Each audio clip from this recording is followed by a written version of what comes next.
Este vídeo aqui é para você compartilhar aí com todos os seus contatos e se esbaldar.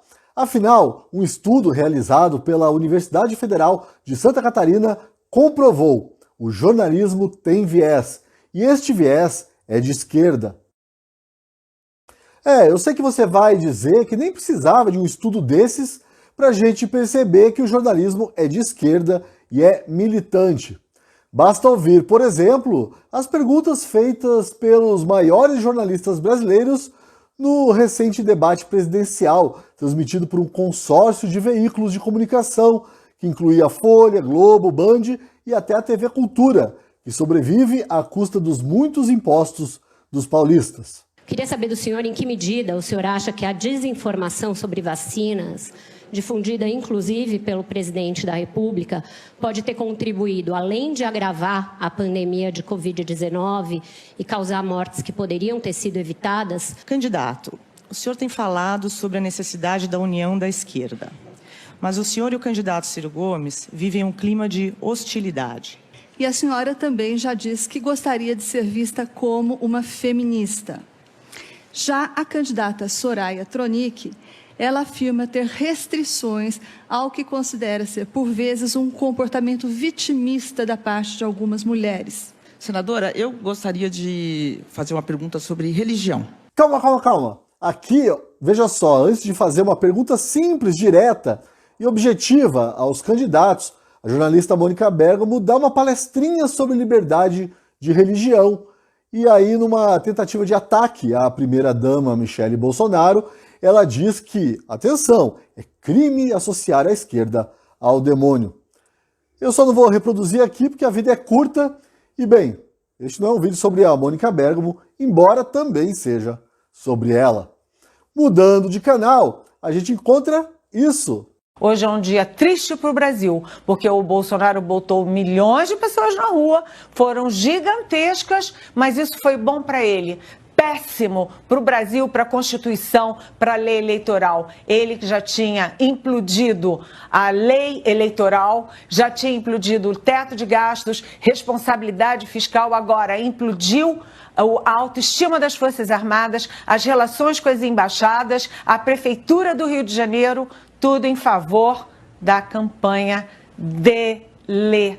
Isso, olha, Marcelo, é um dia histórico para a gente chorar. E mais, isso.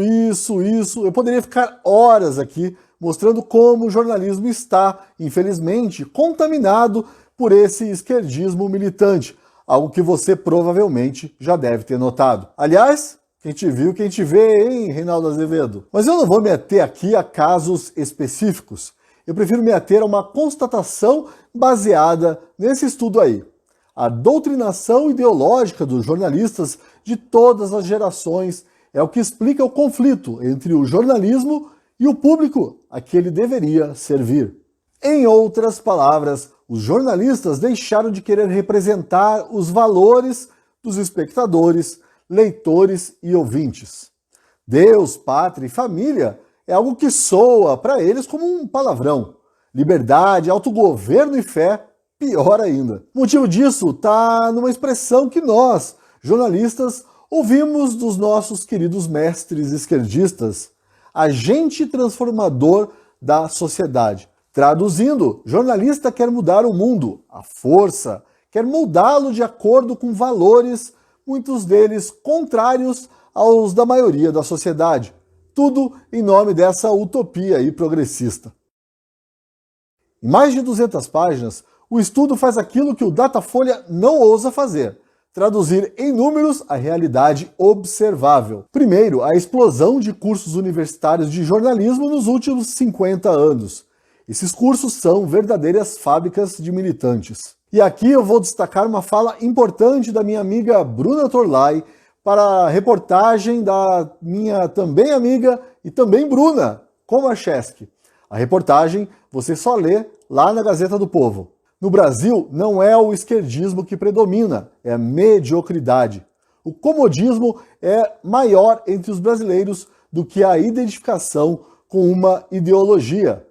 O progressista é a pessoa que não contestou a própria formação recebida na universidade, não procurou outras fontes além da bibliografia distribuída pelos professores, e a maioria dos cursos é de esquerda. As pessoas que têm curiosidade correm o risco de rever suas posições, porque não são acomodadas, vão além e procuram outras teorias, autores e visões de mundo. No Brasil, a desvalorização da alta cultura faz a mediocridade predominar. As pessoas não vão além do obrigatório, e obrigatório é ser esquerdista. É pela mediocridade que a coisa se mantém.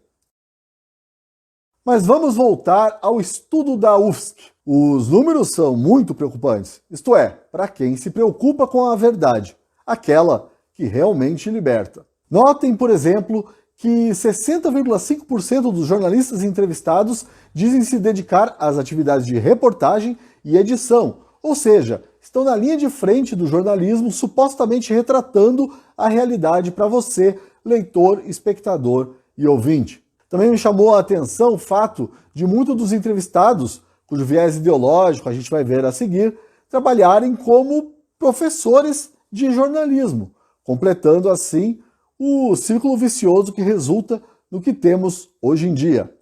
Uma imprensa que, à exceção da Gazeta do Povo e de meia dúzia de outros veículos de comunicação, não consegue mais dialogar com o público. Antes de entrar na política, me permita, por favor, destacar mais uma tabela que eu considero muito esclarecedora. Aí está, 42,3% dos jornalistas entrevistados se dizem ateus ou agnósticos.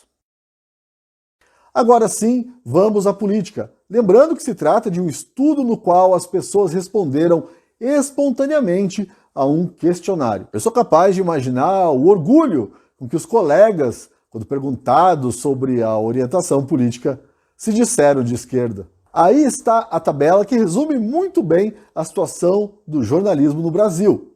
Como o estudo da UFSC é visualmente pobre, eu criei esse gráfico aí que vai te ajudar a entender melhor a gravidade da situação.